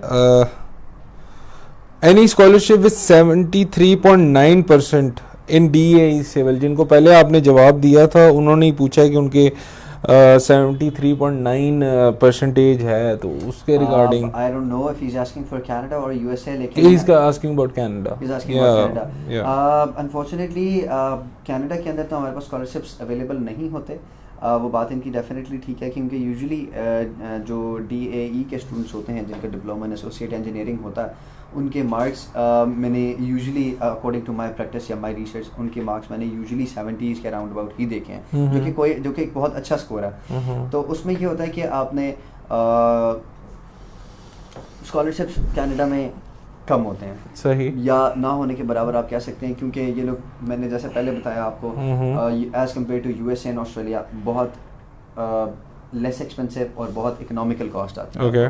तो the scholarships we can get, अब जो स्कॉलरशिप की अच्छी अपॉर्चुनिटी हमारे पास मिल सकती है वो हमें US में मिल सकती है, जो कि अभी करंटली ऑन भी है और ऑन कैंपस स्टडीज़ भी हैं वहाँ पे। और फर्दर मोर ये कि वीज़ा का जो प्रोसेस है दैट इज़ फास्ट ट्रैक। तो उसमें यह है कि स्टूडेंट्स ऑन द स्पॉट, क्योंकि US visa is interview based, जो कि बहुत सारे लोगों को पता भी है, और US वीज़ा का डिसीजन जो है आपको ऑन स्पॉट मिल जाता है, आपको फ़ौरन पता लग जाता है कि आप if you are getting the visa और नॉट। तो ये चीज़ें हैं, इन चीज़ों की बेस के ऊपर हम डेफिनेटली अप्लाई कर सकते हैं। स्कॉलरशिप्स की बात ये है कि हमारे पास अच्छी अपॉर्चुनिटीज़ हैं स्कॉलरशिप्स के लिए, वो हमारे पास सबसे ज़्यादा बेहतर US में मौजूद है। फरहान जदून साहब का फिर एक सवाल आया है, okay, going for PhD is feasible और for MS again as you said about management program are available for second MS in Canada. We can definitely look into that. मेरे शायद इनका जो सवाल मैंने पहले जिसको आंसर किया था वो शायद सही तरीके से समझ नहीं पाए हैं, मैं उसको एक दफ़ा और इंटरप्रेट करता हूँ। उसमें सिनेरियो ये है कि लेट्स सपोज इन्होंने अगर MS किया हुआ है तो हम इनको एक MBA की डिग्री के लिए अप्लाई करा सकते हैं, which is still a management degree, ठीक है। और या फिर अगर इन्होंने MBA किया हुआ है तो हम इनको मास्टर्स या MS इन मैनेजमेंट के लिए अप्लाई करा सकते हैं, या मैनेजमेंट का कोई और कोर्स हम देख के इनको डेफिनेटली अप्लाई करा सकते हैं। तो देयर इज़ अ चांस कि हम इनको मास्टर्स में अगेन एडमिशन लेकर दे सकते हैं। अच्छा, ये एक नुमान साहब हैं, वो जूम का लिंक मांग रहे हैं। नुमान साहब, आपका कोई भी सवाल है आप हमें दें, हम लोग यहाँ पे आपको लाइव जवाब दे रहे हैं। अगर आपकी कोई ऐसी क्यूरी है जिसमें थोड़ा सा आपको सही एक्सप्लेनेशन चाहिए तो आप नबील साहब का नंबर भी ले लें, वो आपको फिर से ये नंबर जो है वो रिपीट कर देते हैं और आप उनके साथ डिटेल में बात कर लें कि आपकी क्या क्यूरी है या क्या सवाल है। तो नबील साहब, if you don't mind, can you please share your number? Sure, definitely. My number is 03225757 आप इस नंबर पे मेरे साथ रब्ता कर सकते हैं और मुझे व्हाट्सएप भी कर सकते हैं। My number again is 03225757 okay, एक मिनट। अच्छा जी, ये एक सवाल है जी आमिर यासीन का, सर मैंने मास्टर किया है IT और आप 1 ईयर से IT सपोर्ट इंजीनियर की जॉब कर रहा हूँ, सर क्या PhD इन IT में एडमिशन पॉसिबल है और कोई स्कॉलरशिप? अच्छा फरहान साहब, सबसे पहले तो मैं आपको ये बताता चलूँ कि unfortunately HR consultants is not dealing with PhD programs. उसमें अगर नॉर्थ अमेरिका की आप बात करते हैं, USA या कनाडा के अंदर हम लोग PhDs के साथ इसलिए भी डील नहीं करते क्योंकि PhD में आपने डायरेक्टली ख़ुद अप्लाई करना होता है। उसकी मेन वजह या सबसे बड़ी रीज़न उसकी ये होती है कि PhD प्रोग्राम्स के अंदर आपका और सुपरवाइज़र का डायरेक्ट इंटरेक्शन होता है। कामिल साहब, जिस तरह इन्होंने बात की अभी कि PhD में हम इनको अप्लाई करा सकते हैं या नहीं, तो उसमें मेरी सबसे पहली सजेशन इनको ये होगी कि ये अपना रिसर्च प्रपोज़ल तैयार करें और एक्सेप्टेंस इन्होंने ख़ुद लेना होता है सुपरवाइज़र से, क्योंकि 80 to 90% जो इनका इंटरेक्शन होता है वो सुपरवाइज़र के साथ डायरेक्टली होता है। सही। उसके बाद फिर ये है कि इनको इनकी फंडिंग्स या इनके स्कॉलरशिप्स या इनकी रिसर्च की चीज़ें या इनके एक्सेप्टेंस या वट एवर इट इज़, वो सारा कुछ जो है सुपरवाइज़र जो है स्टूडेंट के साथ डिसाइड कर रहे होते हैं। तो यूजुअली स्कॉलरशिप्स भी वही डिसाइड कर रहे होते हैं, या अगर ये fully funded scholarship Pakistani government की तरफ से देखना चाह रहे हैं तो वो डेफिनेटली उनकी वेबसाइट्स पर विज़िट करेंगे या उसके ऊपर अपनी रिसर्च को कंडक्ट करेंगे, तब जाके वो फिर या तो यहाँ के जो पाकिस्तानी गवर्नमेंट आपको स्कॉलरशिप्स प्रोवाइड कर रही है उसके लिए एलिजिबल हो सकते हैं या उसके ऊपर अप्लाई कर सकते हैं। अदरवाइज यूनिवर्सिटी के साथ या सुपरवाइज़र के साथ डायरेक्टली इंटरैक्ट करने के बाद इनको ये इन चीज़ों का आइडिया हो सकता है कि ये अंडर व्हाट सर्कमस्टांसेस या ऑन व्हाट ग्राउंड्स ये अपने स्कॉलरशिप्स के लिए अप्लाई कर सकते हैं रिगार्डिंग PhD। ओके। अच्छा, ये एक सफदर साहब का सवाल है, what is estimated fee for post graduate diploma in computer science in Canada? Post graduate diploma in computer science, देखिए यूजुअली कंप्यूटर साइंस से जो रेलेवेंट डिप्लोमाज होते हैं ना, उनका आप यूँ कह सकते हैं वो बिल्कुल ही इसी तरह टाइटल्ड नहीं होते। आपकी कोई एक उसमें सर्टन फील्ड होती है। आप जिस तरह AI की बात कर सकते हैं हम इसके अंदर, ठीक है, इसके अंदर हम क्या कहते हैं, उसके अंदर आप AI के अलावा डेटा साइंस है और बहुत सारे इस तरह के, साइबर सिक्योरिटी है, ठीक है, नेटवर्किंग है, इन चीज़ों के लिए हम बात कर सकते हैं। तो वो देयर आर स्पेसिफिक मेजर्स जिनके डिप्लोमास होते हैं जो कि आपको कॉस्ट करते हैं from $15,000 per year to at least 18 to $20,000 per year तक आपको कॉस्ट पड़ती है उनकी पर ईयर। सही। अच्छा, ये है गौर सदाम साहब, वो कह रहे हैं क्या इकोनॉमिक्स डिपार्टमेंट में एडमिशन मिल सकता है after master? Which university is best for economics? Guide please.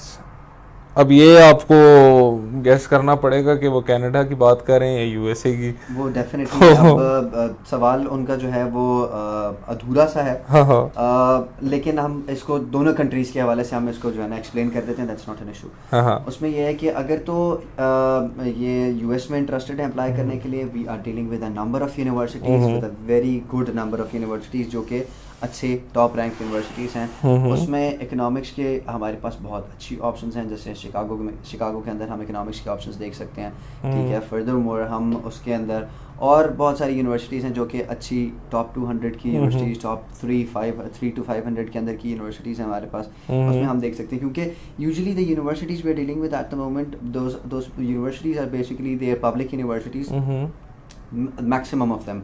And apart from that उसके जो यूनिवर्सिटीज़ के साथ हम लोग जब काम करते हैं तो उसमें यह है कि हमारे पास बहुत अच्छा एक हम एक्सपीरियंस हमने देखा है, हमारा अपना एक बहुत बेहतर एक्सपीरियंस रहा है कि वो स्टूडेंट्स को इनकरेज करते हैं यूजुअली अप्लाई करने के लिए।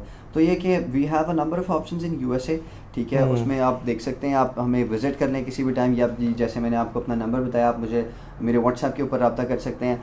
तो उसमें यह कि मैं आपको ऑप्शंस भी प्रोवाइड कर दूंगा along with the whole detail जो कि फ़ीस स्ट्रक्चर हो सकता है, एंट्री की रिक्वायरमेंट्स हो सकती हैं, ठीक है। इसी तरह कनाडा में हमारे पास कुछ यूनिवर्सिटीज़ हैं जिसमें आप प्रोग्राम्स को देख सकते हैं। तो कनाडा में यूजुअली ये होता है कि आपको आपके क्या कहते हैं, जो आपका डिज़ायर्ड मेजर होता है उसके टाइटल के साथ अगर मास्टर्स नहीं भी मिल रहा तो आपको स्पेशलाइजेशन या आपको मेजर आपको जनरल डिग्री के अंदर मिल जाता है। जस्ट लाइक MBA के अंदर बहुत सारे लोग मेरे पास आते हैं कि हमें बिजनेस एनालिटिक्स पढ़ना है कनाडा के अंदर, तो बिजनेस एनालिटिक्स आई हैव, मेरे पास ऑप्शंस हैं। अब जिस तरह यूनिवर्सिटी ऑफ विंडसर है हमारे पास ओंटारियो के अंदर, उसके अंदर हम देख सकते हैं मास्टर्स ऑफ मैनेजमेंट के अंदर उनके पास मेजर है बिजनेस डेटा एनालिटिक्स का। स्टूडेंट्स कैन स्पेशलाइज और अपने मास्टर्स की डिग्री को अपने बिजनेस डेटा एनालिटिक्स के साथ कंप्लीट कर सकते हैं। ये जिस तरह हमारे पास ब्रॉक यूनिवर्सिटी है, उनका गुडमैन बिजनेस स्कूल जो है that is very well reputed over there in Canada, और उसमें यह है कि उनकी MBA की जो डिग्री है उसके अंदर वो आपको एक स्पेशलाइजेशन प्रोवाइड कर रहे हैं या आपको मेजर प्रोवाइड कर रहे हैं बिजनेस एनालिटिक्स का, जिसके साथ आप अपनी पूरी डिग्री को स्पेशलाइज कर सकते हैं। तो इस तरह के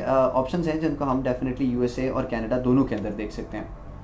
अच्छा, ये एक सवाल है अब्बास खान साहब का, can I get any scholarship for MS in power after BSc electrical engineering. electrical engineering in Hungary, Canada, USA, Australia, New Zealand, Germany and Turkey, 72% marks or 2.92 GPA in electrical engineering. अच्छा, अब जैसे मैंने इनको पहले अभी अब told you guys earlier, जैसे कि मैंने पहले बताया कि universities in Canada usually require the minimum CGPA of 3, ठीक है, जो कि उनको उनकी मिनिमम रिक्वायरमेंट है। और एक और बात मैंने आपको बताई कि मीटिंग द मिनिमम एंट्री की requirement does not guarantee you with the admissions, ठीक है।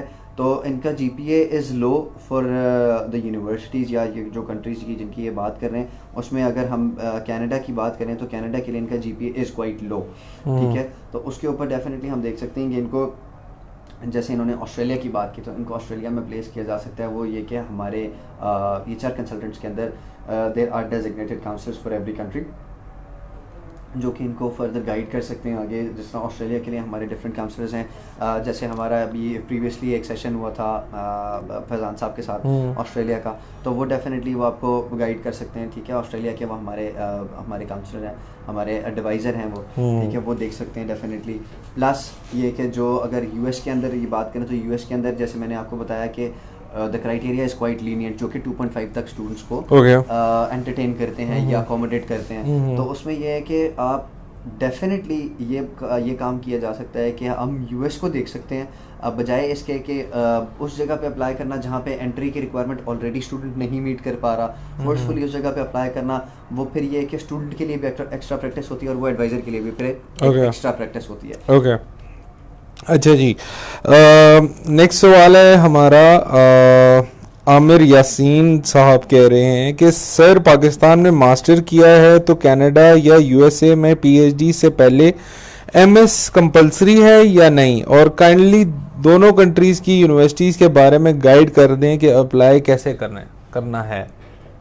See, if he is willing to apply for a PhD program, the thing he must do is, अगर तो ये मास्टर्स की, यहाँ पे पाकिस्तानी मास्टर्स की बात कर रहे हैं जो कि 2+2 वाला बैकग्राउंड होता है, तो उसके बाद जाहिर सी बात है इनको MS करना पड़ेगा, क्योंकि after getting an education of 18 years you usually get eligible for getting enrolled into a PhD program. क्योंकि देखें, अगर पाकिस्तानी मॉड्यूल के हिसाब से भी देखा जाए तो आप एटलीस्ट 18 years ऑफ एजुकेशन के बाद ही एलिजिबल होते हैं किसी भी PhD प्रोग्राम में अप्लाई करने के बाद। क्योंकि जब आप मास्टर्स कर लेते हैं 2 साल के बैचलर्स के बाद 2 साल का मास्टर्स करते हैं, फिर आप एक MPhil करते हैं पाकिस्तान के अंदर, जिसको जो कि इक्विवेलेंट हो जाता है आपके MS के।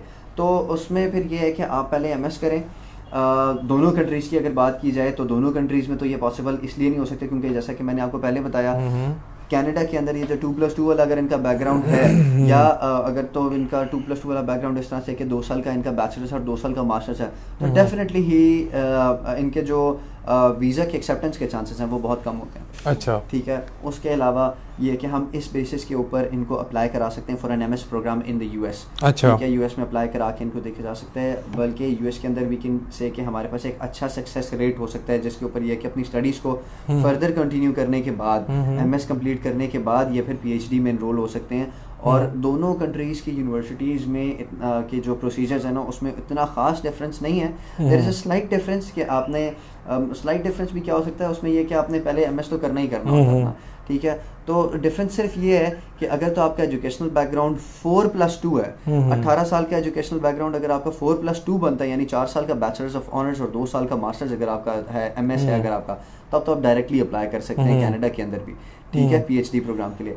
अगर तो आपका एजुकेशनल बैकग्राउंड 2+2 है, यानी 2 साल का बैचलर्स, 2 साल का मास्टर्स और फिर 2 साल के MPhil के बाद अगर आप अप्लाई करना चाह रहे हैं, तो ये जो बैकग्राउंड है स्टूडेंट्स का, ये कैनेडियन एम्बेसी के लिए थोड़ा सा डॉजी हो जाता है। मैं आपकी बात काट रहा हूँ। आमिर यासीन साहब ने ये लिखा है कि सर मेरी मास्टर इन IT में CGPA 3.26 है और IELTS नहीं किया हुआ, तो एडमिशन पॉसिबल होगा या नहीं? ये उन्हीं का सवाल है, तो आपको IELTS वो डेफिनेटली उनकी बात समझ गया हूँ। IELTS जैसा कि मैंने आपको पहले भी बताया कि यूनिवर्सिटीज़ इन कनाडा यूजुअली वो लोग IELTS को वेव ऑफ नहीं कर रहे होते, या इंग्लिश प्रोफिशिएंसी के ऊपर या किसी और चीज़ के ऊपर। तो आइल्स इज़ मैंडेटरी, आइल्स तो करना ही होता है लाजमी, क्योंकि अभी पेंडेमिक की वजह से 2-3 टेस्ट, या जिस तरह आप कह सकते हैं फॉर इंस्टेंस डुओलिंगो के टेस्ट ने थोड़ा सा बूम पकड़ा अभी, क्योंकि आइल्स के टेस्ट के लिए आपको टेस्ट सेंटर जाना पड़ता है, और वो कोविड की वजह से कुछ टाइम टेस्ट जो है वो डिलेड थे, जो कंडक्ट नहीं हो रहे थे, तो उसकी वजह से universities are accepting Duolingo and stuff like that, इस तरह के 1-2 टेस्ट, या आप पीटी दे सकते हैं, ठीक है, लेकिन इंग्लिश प्रोफिशिएंसी टेस्ट आपके पास होना लाजमी है, जिसमें मेरी रिकमेंडेशन आइल्स होगी कि आप लाजमी आइल्स करें, क्योंकि यूनिवर्सिटीज़ को यूजुअली आइल्स रिक्वायर्ड होता है, we are not going to waive off. Plus आपके ने जब वीज़ा अप्लाई करना है कनाडा का, अगर आप वीज़ा अप्लाई करते हैं तो कनाडा की वीज़ा अप्लाई करने में अकॉर्डिंग टू एचडीएस या स्टूडेंट डायरेक्ट स्ट्रीम आपको IELTS minimum 6 in each required है, that is a hard and fast and a core requirement of Canadian student visa. Okay, Ghani Khan कह रहे हैं कि sir this is my final semester, so when should I apply in USA for MS? Sameer Khan, if you're having a good GPA of 2.5 or above, आप this is the right time कि आप अपने सारे educational documents और अपने passport के साथ मेरे पास विज़िट करें, या मेरे नंबर पे मुझसे रब्ता करें। आपको हम लास्ट सेमेस्टर के होप सर्टिफिकेट के ऊपर हम आपको अप्लाई करा सकते हैं, जो कि आपकी जो भी इनटेक बनती होगी, जब भी आप फ्री हो रहे हैं, जो भी इनटेक आपकी बनती होगी, आपने आखिरी सेमेस्टर का अपने होप सर्टिफिकेट ले लेना है यूनिवर्सिटी से, you have to get that, और आप मेरे पास विज़िट करें along with all of the other educational documents plus your passport. तो उसमें फिर ये है कि हम देख लेंगे, अब we can definitely go through with an assessment, और फिर ये है कि आपके डॉक्यूमेंट्स के गो थ्रू करते हैं, हम टोटल असेसमेंट करते हैं, finances and stuff like that. तो उसमें फिर हम स्टूडेंट को बताते हैं कि हाँ जी आपको at the moment IELTS required है, या आपकी क्या चीज़ रहती है। तो ये this is the best time to apply कि आप अपनी नेक्स्ट इनटेक के लिए अपने एडमिशन्स को अभी से एक्वायर करके रखें। वो उससे that doesn't matter if you are acquiring your admissions on a conditional basis, conditions can always be removed by meeting them, ठीक है। तो उनकी जो भी कंडीशंस होती हैं वो अगर हम मीट कर लें तो कंडीशंस ऑलवेज रिमूव कराई जा सकती हैं, ऑफर अनकंडीशनल हो सकता है। This is the right time to apply, आप अभी से अपने ऑफर्स निकलवा लें, ताकि आपको लेटर ऑन आपके डिग्री के एंड पे आपको एक आइडिया हो, आप ऑप्शंस को फाइनलाइज कर सकें, यूनिवर्सिटीज़ शॉर्ट लिस्ट कर सकें जिनमें आप अप्लाई करना चाह रहे हैं और जिनके लिए आप ट्रैवल करना चाह रहे हैं। सही। नबील साहब, अभी तक तो हमारे पास और सवाल नहीं है। कुछ लोग जो हैं वो रिगार्डिंग यूके और ऑस्ट्रेलिया वगैरह के सवालात पूछ रहे हैं, तो उनके लिए मैं ये कहूँगा कि इंशाल्लाह हम लोग सून उसके अभी एक लाइव सेशन करेंगे जिसमें आप लोग दिल खोल के हमसे सवालात पूछें। आज जो हमारा सेशन है वो यूके और यूएसए और कनाडा का है, आई एम सॉरी। तो उसमें आप लोग जितने भी सवाल हमसे पूछना चाहते हैं, नबील साहब हमारे साथ कनाडा और अमेरिका के एक्सपर्ट बैठे हुए हैं, आप इनसे कर सकते हैं। हम लोग आपके सवालात का वेट कर रहे हैं।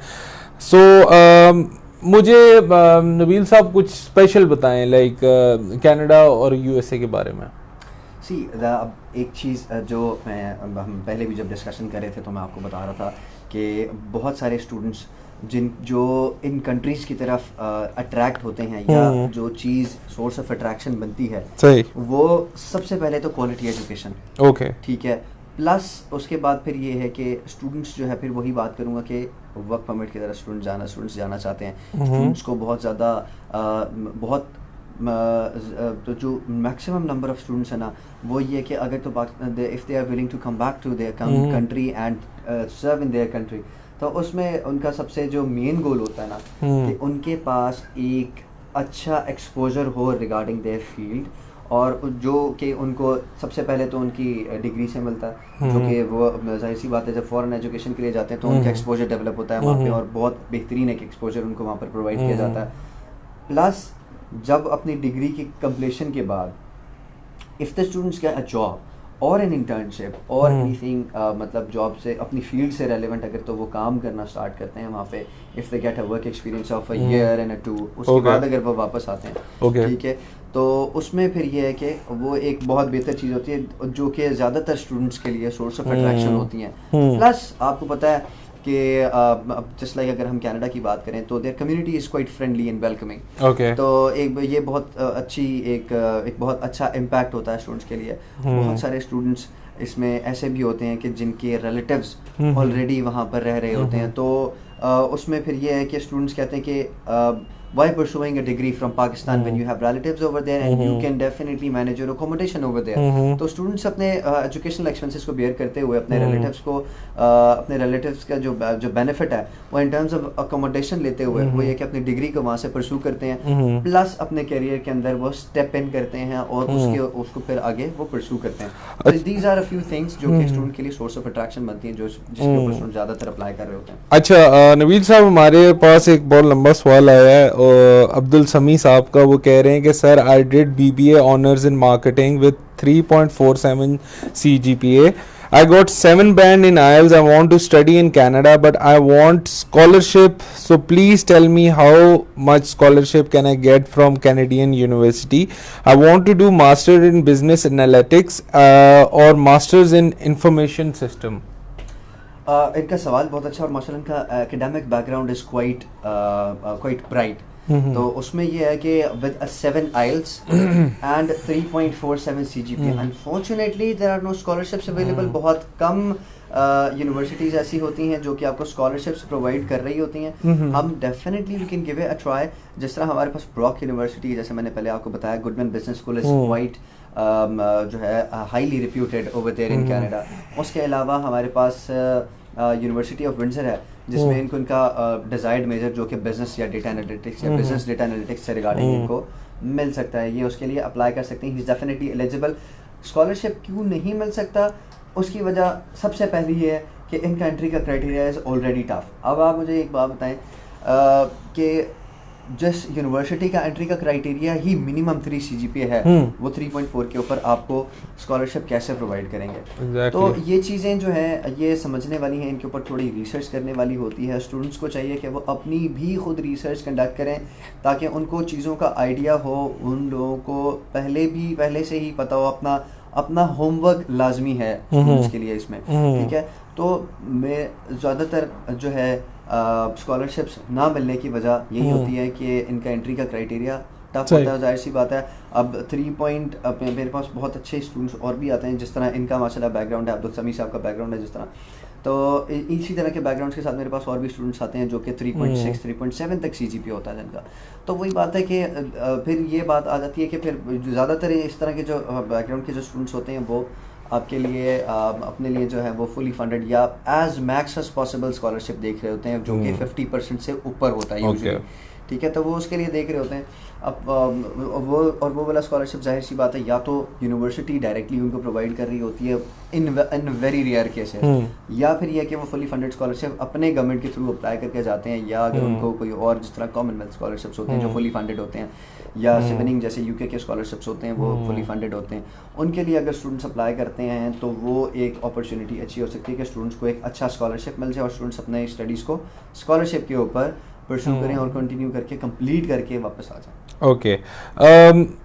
अब्दुल अली शाहजेब कह रहे हैं कि जी can we go for BS in Toronto and after that we can get job in Toronto और go to other cities for PR. Definitely आप यूँ कर सकते हैं कि अगर आप BS के लिए टोरंटो जा रहे हैं, अगर आप इंटरेस्टेड हैं टोरंटो में अप्लाई करने के लिए, I don't know whatever the reason is going to be, तो जिस भी रीज़न के तहत आप अगर टोरंटो में अप्लाई करने के लिए विलिंग हैं, you can definitely give it a go. हम डेफिनेटली आपको असिस्ट कर सकते हैं. हम स्टूडेंट्स को असिस्ट करते हैं टोरंटो में अप्लाई करने के लिए. We have very good universities over there, जिस तरह रायर्सन यूनिवर्सिटी है हमारे पास वहाँ पर, ठीक है. टोरंटो के अंदर हमारे पास उसके GTA रीजन के अंदर हमारे पास ट्रेंट यूनिवर्सिटी है और बहुत सारी अच्छी यूनिवर्सिटीज़ हमारे पास अवेलेबल है वहाँ पर. तो उसमें हम डेफिनेटली स्टूडेंट को अप्लाई करा सकते हैं. उसमें यह कि स्टूडेंट फिर अपनी डिग्री वहाँ से उन यूनिवर्सिटी से कंप्लीट करें. उसके बाद ये कि जब स्टूडेंट अपने वर्क परमिट के अप्लाई करते हैं तो उसके बाद ये कि वो किसी भी स्टेट में किसी भी सिटी में जाके जॉब कर सकते हैं. बट आई एम नॉट मतलब मुझे एक चीज़ ये नहीं लगती कि टोरंटो या वैंकूवर जैसे ओंटारियो और British Columbia, these both of these two states are very well developed in terms of population, या कह सकते हैं आप ये इनके बिजनेस हब्स हैं. तो इनसे बाहर निकल के जॉब करना या दूसरे स्टेट्स में या दूसरे सिटीज़ में जाना, वो हो सकता है कि शायद इनकी जॉब अपॉर्चुनिटीज़ को थोड़ा लोअर डाउन कर दे, क्योंकि अगर ये इन्हीं सिटीज़ में रह के या इन्हीं स्टेट्स के अंदर रह के जॉब्स को अप्लाई करते हैं, जॉब्स को देखते हैं, तो these states basically are their business hubs. तो इसके अंदर ये बहुत बेहतर तरीके से और बहुत अच्छी अपॉर्चुनिटी के साथ जॉब्स को एक्वायर कर सकते हैं. सही. यहाँ पे एक सवाल है काशिफ साहब का, is there any option for PhD admission without any supervisor selection in Canada? I am trying for supervisor acceptance for last 3 years but not able to get it. Unfortunately this is one of the one of the core मसला जिसको आप कह सकते हैं, one of the core problems जो कि students face करते हैं पीएचडी के, कि usually the supervisors are not getting back to them. उसकी वजह ये भी हो सकती है कि आपने सबसे पहले जो है ना, क्योंकि ज़्यादातर पीएचडी के प्रोग्राम्स जो होते हैं ना वो रिसर्च बेस्ड होते हैं. ठीक है, रिसर्च बेस्ड होते हैं, उसमें थीसिस और मतलब बहुत सारी चीज़ें होती हैं उसमें. तो उसके ऊपर ये है कि स्टूडेंट्स को सुपरवाइज़र का अप्रूवल तो लाजमी होता है, क्योंकि जाहिर सी बात है उन्होंने सुपरवाइज़र के ऊपर एक टॉपिक के ऊपर, एक चीज़ के ऊपर उन्होंने काम करना होता है, उसके ऊपर रिसर्च करनी होती है, उसके ऊपर बहुत सारा काम वो करते हैं. ठीक है, और उसमें बहुत सारी फिर चीज़ें वो लिखते हैं, जिस तरह आप पीएचडी स्टूडेंट्स के पेपर्स पब्लिश होते हैं या मास्टर्स बाय रिसर्च के स्टूडेंट्स के पेपर्स पब्लिश होते हैं, रिसर्च पेपर्स जो होते हैं, जो उनकी अपनी रिसर्च होती है, ताकि वो बाकी दुनिया के साथ शेयर की जा सके, क्योंकि वो डॉक्टरल लेवल की स्टडीज होती है. ठीक है, तो उसके लिए जाहिर सी बात है you must require a supervisor. तो आप सुपरवाइज़र के साथ ये क्या अपना फिर या तो रिसर्च प्रपोजल के अंदर अमेंडमेंट करें, उसको ज़रा और अट्रैक्टिव बनाएं, या फिर यूँ देखें कि आप जिस सुपरवाइज़र को टारगेट कर रहे हैं उसका जो है आपका वो क्या है, जो इंटरेस्ट है, जो टॉपिक ऑफ इंटरेस्ट है, या जो जिस चीज़ के अंदर वो उसका इंटरेस्ट ऑफ रिसर्च जो है उसका वो क्या है, उसके अकॉर्डिंगली फिर अपने, अगर तो वो आपके साथ मैच करता है, आप भी उसी चीज़ के अंदर इंटरेस्टेड हैं, तो फिर आपको उसको एक यूनिक वे में डिज़ाइन करके और सुपरवाइज़र को दिखाना होता है, ताकि supervisor after going through it they should definitely get back to you in one go और टू, या ये है कि 2-3 सुपरवाइजर्स को अगर आप इस तरह से रब्ता करते हैं या उनके साथ इन टच होने की कोशिश करते हैं तो वो आपको इस तरह बता सकते हैं. अच्छा, रोहेल साहब का सवाल है, do universities of British Columbia provide scholarship? No, unfortunately not. क्योंकि मैंने आपको जैसे पहले भी बताया कि all over in Canada entry की रिक्वायरमेंट टफ होने की वजह से यूनिवर्सिटीज़ यूजुअली स्कॉलरशिप्स नहीं देती. बहुत रेयर केसेस में स्टूडेंट्स को स्कॉलरशिप्स मिलते हैं, बहुत रेयर केसेस में, और वो ज़्यादातर स्कॉलरशिप्स जो होते हैं वो डॉक्टरल प्रोग्राम्स के लिए होते हैं, जिसमें आपका जैसे पीएचडी प्रोग्राम है. ठीक है, तो इसमें फिर आपके सुपरवाइज़र के साथ आपका सारा का सारा इंटरेक्शन होता है, मैक्सिमम इंटरेक्शन, जिसको आप 80 से 90% इंटरेक्शन कह सकते हैं. बाकी उसमें यह कि फिर वीज़ा के acceptance and all that stuff comes later. ठीक है. अच्छा, ये है जॉनी साहब, उनका सवाल है, Sir, I have done master in chemical engineering with 3.23 GPA and want to pursue master in energy. In Canada, I have IELTS score of 7.5. Can I get admission and visa? We can definitely look into it. And साहब को मुझे actual नाम तो नहीं पता, लेकिन we can definitely look into this. आप अगर इस्लामाबाद से ही हैं तो आप डेफिनेटली, मैं आपको सजेशन मेरी होगी कि आप मुझे ऑफिस में विज़िट करें. We are located here at Beverly Centre Blue Area. उसमें आप मुझे विज़िट करें. My name is Nabeel. My number, I am going to repeat that, 03225757 इसके ऊपर आप मुझे व्हाट्सएप कर सकते हैं, जो डायरेक्ट कॉल कर सकते हैं. मुझसे एक दफ़ा get contact with me, share your documents with me. आपके डॉक्यूमेंट्स को गो थ्रू करने के बाद फिर मैं आपको प्रॉपर असेसमेंट के थ्रू गाइड कर सकता हूँ कि भाई हम आपको अंडर व्हाट सर्कमस्टांसेस या ऑन व्हाट ग्राउंड्स हम आपको आपके फर्दर जो आप मास्टर्स इन एनर्जी की बात करें, हम उसमें आपको कैसे एंटरटेन कर सकते हैं, या और आपकी रिक्रूटमेंट हम किन यूनिवर्सिटीज़ के अंदर पॉसिबल बना सकते हैं. तो ये चीज़ें जो है usually is got a very good background. ठीक है, इनका आइल्स का स्कोर इज़ माशाल्लाह वेरी गुड. तो उसमें ये है कि इनको डेफिनेटली हम लोग असिस्ट कर सकते हैं. आप आएँ, हमारे ऑफिस विजिट करें, या get in contact with me. My name is Nabeel and my number is 03225757 Mohammad Adi साहब कहते हैं, I am doing BCom right now and just 1 year हुए हैं BCom and I want to apply for Australia. अच्छा मोहम्मद आदि साहब, आज हम लोग जो सेशन है वो स्पेशली कनाडा और यूएसए के लिए कर रहे हैं. इंशाल्लाह हम लोग ऑस्ट्रेलिया के ऊपर भी प्रॉपर एक सेशन, लाइव सेशन करेंगे जिसमें हमारे साथ एक्सपर्ट्स होंगे. सो आपके सवालात का जवाब देंगे. अगर आपका कोई सवाल रिगार्डिंग कनाडा और यूएसए है तो प्लीज़ आप हमसे पूछें. हमारे साथ कनाडा के एक्सपर्ट नबील शाहिद साहब मौजूद हैं और इनसे आप सवालात पूछते हैं. हम लोग आपके सवालात के मुंतज़िर हैं, आप लोग हमसे सवाल पूछें. नबील साहब जो हैं वो आपके सवालात का जवाब देंगे. तो ये अभी तक ये है. सो नबील साहब मुझे बताइएगा कि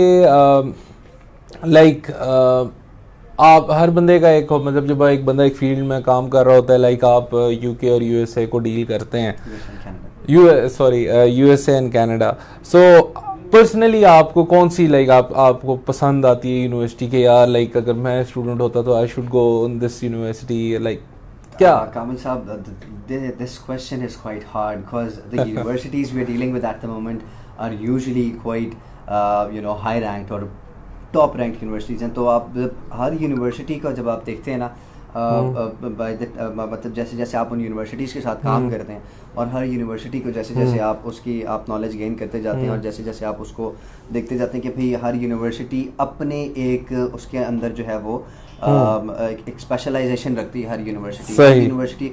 अब देयर आर मेनी यूनिवर्सिटीज़ जो कि इंजीनियरिंग यूनिवर्सिटीज़ हैं. If I would have been an engineer, अगर मैं इंजीनियरिंग पढ़ना चाहता तो there are many of these universities जो कि यूएसए या कनाडा के अंदर हैं, जो टॉप रैंक यूनिवर्सिटीज़ हैं, जो कि सिर्फ मेरा ही नहीं या आपका ही नहीं, हर स्टूडेंट का ड्रीम हो सकता है कि हम ऐसी यूनिवर्सिटीज़ को टारगेट करें और इन यूनिवर्सिटीज़ से ग्रेजुएट होने के बाद हम अपने करियर को परस्यू करें. क्योंकि यूजुअली कामिल साहब ये यूनिवर्सिटीज़ वो होती हैं जिनके बाद आपके पास एम्प्लॉयबिलिटी रेट भी बहुत अच्छा होता है, ठीक है, और the students can get their self employed in no time. Like usually ये होता है कि आप अच्छे in a very good time या बहुत अच्छे टाइमली मैनर के अंदर स्टूडेंट्स को जॉब्स मिल जाती हैं इन यूनिवर्सिटी से ग्रेजुएट होने के बाद. अब just like we dealing with the University of Waterloo in Canada, तो उसमें मेनली हमारे पास जो अब जिस तरह मैनेजमेंट के बहुत सारे स्टूडेंट्स होते हैं, तो हमारे पास उसमें एक अट्रैक्टिव प्रोग्राम है which is called masters of business entrepreneurship and technology.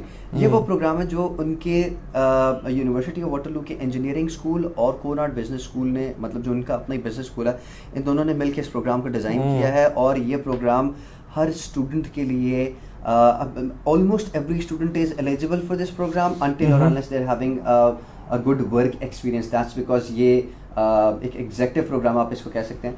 तो ये वो प्रोग्राम है जो कि आप अपनी स्टडीज़ को कंप्लीट करने के बाद दोबारा भी पढ़ सकते हैं, ठीक है. तो ये वो प्रोग्राम है जो आपको फर्दर हायर मैनेजमेंट से भी एक्सेल कराता है, फर्दर हायर लेवल पोस्ट के ऊपर आपकी अगर वर्क से रेलेवेंट बात है. तो इस तरह के बहुत सारे ऐसे प्रोग्राम्स हैं. तो किसी एक यूनिवर्सिटी का नाम लेना in regards to your question वो थोड़ी सी नाइंसाफी होती है. तो उसमें यह है कि हर यूनिवर्सिटी इज़ लाइक मतलब हर यूनिवर्सिटी की अपनी एक खूबी और हर यूनिवर्सिटी अपने आँख में एक दे आर अ जेम. तो ये कुछ चीज़ें हैं. अच्छा, वेल खैर गाइज, ये हमारा आज लाइव सेशन था कनाडा और यूएसए के बारे में, और हम लोगों ने आज बहुत ही क्वालिटी टाइम स्पेंड किया नबील शाहिद साहब के साथ, और हम लोगों ने इनसे काफ़ी आपके सवालात के जवाबात लिए. इन्होंने आपके प्रॉपर जो आपकी डिफ़िकल्टीज़ थी उनको हल किया. सो हम लोग आज यहाँ आपसे इजाज़त लेते हैं. और नबील साहब, अगर आप अपना नंबर प्लीज़ एक दफ़ा फिर से शेयर कर दें अपने के साथ. कामिल साहब, thank you so much for inviting me today here. और आपके साथ ये आज का जो ये लाइव सेशन था, that was literally a quality time. और ये लाइव सेशन करके मुझे खुद एक बहुत अच्छी फीलिंग आ रही है कि इंशाल्लाह will be generating a quite good number of students. और मतलब हम लोग अच्छी और ट्रांसपेरेंट और क्वालिटी इन्फॉर्मेशन स्प्रेड करने में जो है वो सक्सेसफुल रहेंगे इंशाल्लाह. You guys can definitely get in contact with me through WhatsApp, or you can call me directly on my number, which is 0322575754. आप इस नंबर के ऊपर मुझे व्हाट्सएप कर सकते हैं, डायरेक्ट कॉल कर सकते हैं. आप SMS करना चाहते हैं, आप SMS के थ्रू मुझसे इन कॉन्टैक्ट हो सकते हैं. मैं अपना नंबर दोबारा रिपीट करता हूँ, that's 0322575754. Over to you now. और इंशाल्लाह हम लोग और भी कंट्रीज़ के ऊपर लाइव सेशन करेंगे, जैसे UK, USA, कनाडा और ऑस्ट्रेलिया. इनके ऊपर भी हम लोग बात करेंगे अपने डिफरेंट काउंसलर्स, एक्सपर्ट्स के साथ, और आप लोगों के सवालात और जवाबात का हम लोग यहाँ पे भरपूर तरीके से आपको जवाब देंगे. सो इसी के साथ आज हम लोग लाइव सेशन ख़त्म करते हैं, और इंशाल्लाह नबील शायद अब आपको फिर बुलाएंगे अपने लाइव सेशन में. Thank you very much.